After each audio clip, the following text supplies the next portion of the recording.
Alright, so for today's video, we're going to be taking a look at the Klein tools K12075 forged wire strippers. Now, this is a relatively new pair of wire strippers from Klein tools at the time of filming this video. And unlike some of the other forged wire strippers that they have out there, these ones, they decided not to produce them here in the States. These are a product of Taiwan. So it's going to be a little bit interesting to see how well these compare to the USA-made counterparts to these. So we're going to go ahead and start off by taking a look at the features or see what the plier does have to offer. So I believe these are advertised as being a part of the Klein curve family. So they have that traditional Klein curve there on the handle, so it fits a lot better in the hand. That's like one thing Klein likes to push, is that curved handle is going to feel a little bit better in the hand. You got your Klein Tools name right here, and you got some nice raised lettering that is either painted or colored white. I would assume it's probably colored white, and then they just put the blue on top of it. And then I believe you have a production date right there. And you got the Klein Tools name on the bottom, and then you also have some safety warnings there. And then coming up to the business end of the tool, you get a crimper, and this guy will crimp from 10 to 20 gauge wire. And then you also have some laser etching, just to remind you again about the safety warnings for this tool. Now, unlike some of the previous forged wire strippers that Klein has come out with, this one does come standard with a lock, which is a nice feature, that is for sure. And the finish polishing and grinding on these is relatively, it's fairly smooth. I have to say it's a nice, quite smooth polish there on the pliers compared to some of the other pliers, or some of the other pliers we've taken a look at here on the past, where it can be a little bit rough sometimes. And for the most part, everything is going to be laser etched on the surface of the plier as well. So you're going to have the Klein Tools name laser etched, and then you also have your model number just below that. Now, this guy does also feature some screw cutters, so this guy will be able to cut 832 and 632 screws. And unlike the previous version, or maybe the predecessor to these, where there had a spring here where the crimper would be, I believe they kind of went with somewhat of a similar design to the Kinepex one, where the spring is kind of under the two halves of the plier. Then you have a torque screw right here, which I believe it's either a T20 or a T25 for the Kinepex, so I would assume it's going to be kind of the same for these, where if the pliers maybe are too loose or too tight, you could put a Torx bit in there and a little ratchet, or however you want to do it, and loosen up and or tighten the spring on the plier. And like I said before, this tool will go from 8 to 18 gauge stranded wire, or excuse me, solid wire, and then it will go from 10 to 20 gauge stranded wire. And then coming up to the cutting knives, you'd have a fairly nice set of cutting knives here. These are going to be a lot larger, or I should say a little bit larger than the ones that come on some of the previous versions. And these are a shearing type cutter, unlike a pair of diagonal cutters or a pair of linesman pliers, where those are more of a pinch cut. This is a shear cut, so you're going to get a lot cleaner of a cut. Now we're going to go ahead and unlock the tool, and you can see we have some nice cross hatching there. And yes, I've been messing around with these pliers before I decided to make this video, so I have some insulation in there from some wires I was messing around with. But you have a nice cross hatching there on the nose of the pliers, and these are more of like a slim nose, or just a slim forged plier, so they're not as wide as the other forged wire strippers that they have out there. Now, they do claim that you're going to be able to twist some wires with these pliers. I kind of have to say that's kind of a small nose on the plier to be twisting wires. You could maybe twist together two 14 gauge wires. You might struggle with the 12 gauge wires for solid, but I'd say maybe two 14 gauge wires is probably going to be the max that you're going to be twisting together with these guys. And then coming to the back side, it's it's fairly simple. There's no laser etching there on the back. You can see the back side of the rivet for the lock, and normally on some of their other pliers, at least the stamped pliers, I should say, you do get the numbers for the wire strippers kind of forged into the back or stamped into the back, however they do it. But on these forged ones, you don't really see that there on the back. And then there's your handles, and then your function. opens and closes fairly nicely.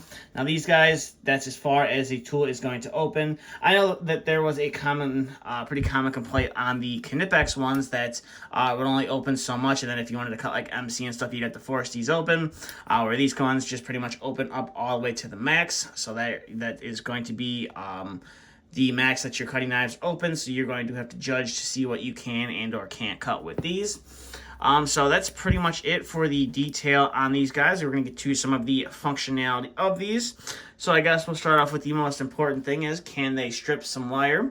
So we're going to go ahead and bring in our standard 18 gauge stranded wire and see how well these guys do. So 18 gauge is going to be approximately the same size as 16 gauge solid wire. So we'll go ahead and put that guy in there, and they cut, or I should say they strip that wire fairly easily, and go ahead and test out those cable shears. Cut that wire fairly easily, and you can run your finger across that and it's on a jagged edge. So we'll go ahead and do that one more time. And again, no issues with this 18 gauge stranded wire. And like I said before in previous videos, if you can't strip some simple 18 gauge stranded wire, then you probably shouldn't be making tools. So we'll go ahead and bring in some solid wire. Have a nice large piece. I believe this is going to be some 12 gauge solid wire. If I'm not mistaken, maybe it's 14. I kind of forget. I don't really work a lot with solid wire, so we're going to go ahead and try it out with the 12 gauge first. So go ahead and put that in there, and it actually does a fairly decent job with that 12 gauge solid wire. Don't really see any nicks or any damage on there.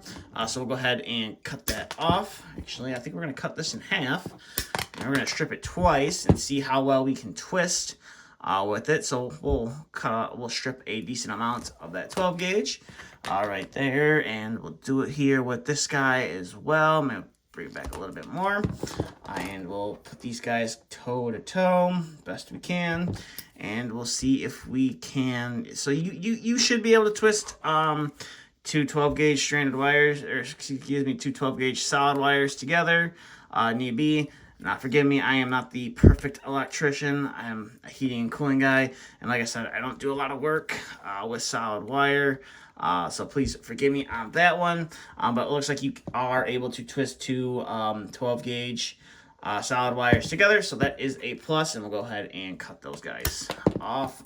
And we'll move on to our next wire. We'll get all that crap out of the way too. So we're going to go ahead and bring in some stranded wire. So we'll bring in our number 12 stranded wire and see how well we can strip this. So we'll go ahead and put that on there, and you are able to pull that off without any issue. Now, one thing I like to do when I strip wire, and I'm sure I might catch some flack for this, is I like to kind of rock it and strip the insulation off. That's just me. You may be different for yourself, but they do a fairly decent job with this 12 gauge stranded wire. And we're going to go ahead and bring in some 10 gauge stranded wire here. And we'll go ahead and give these guys a go. So we'll go ahead and crimp down on that, or clamp down on it. Definitely a struggle with these.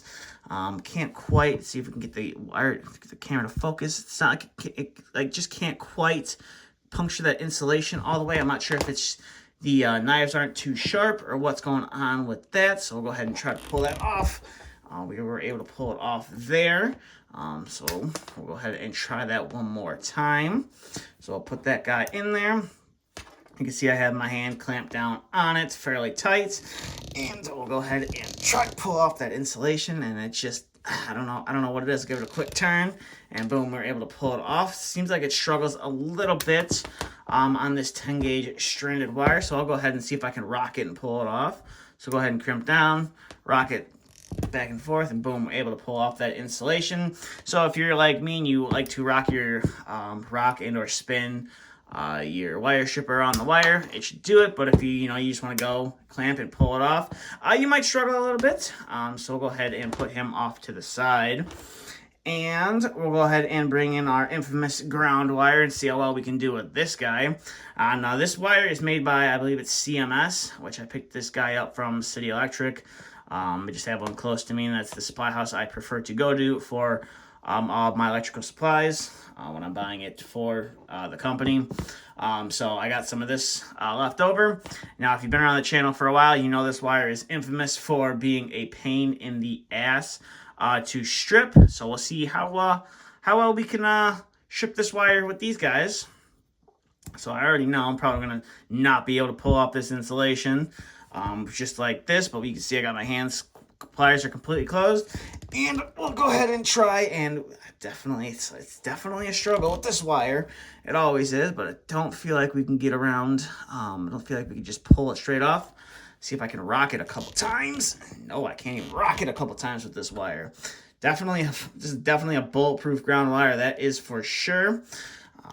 I even have problems with this wire. I'm not even going to continue to fight this. But I always have problems with the wire, even like using like a pair of lineman pliers to do it. I always have problems pulling it off. So we weren't quite able to get through this ground wire, but we were able to somewhat, for the most part, get through this 10 gauge stranded wire. So we'll go ahead and do that one more time with this one, because we've got to test out the crimping function on this guy. So we'll go ahead and strip a decent amount of wire there, and we'll put ourselves on a ring terminal here. We'll go ahead and crimp that guy on. I'm sure someone's going to say I stripped too much wire. Don't really care. It's just for video purposes. So we'll go ahead and put that guy in there. Slide some wire in, have a little bit sticking through, and we'll go ahead and crush that guy down. Me personally, I'm not the biggest fan of like a pair of wire strippers or a pair of lineman pliers having a crimper on them. I like to use I've kind of learned over the years that I like to use just a dedicated tool to crimp the terminals. That's why I have a dedicated crimper. But you can see you can crimp some wire with these if you wanted to. Probably messed it up. But again, I like to use a dedicated crimper, not a crimper that comes on these tools. So there you have it. Now the last thing we're going to go ahead and test out here is the wire, or excuse me, not the wire cutters. We already kind of tested those out. We're going to test the screw cutters on this guy. So we got ourselves a 632 screw here. Go ahead and line this guy up, and we'll go ahead and thread it in. See if we can thread it in all the way by hand. Sometimes with some of these pliers, if the threads like on the inside get all gummed up or whatever, you aren't able to quite thread it in by hand, but these ones are able to thread it in by hand.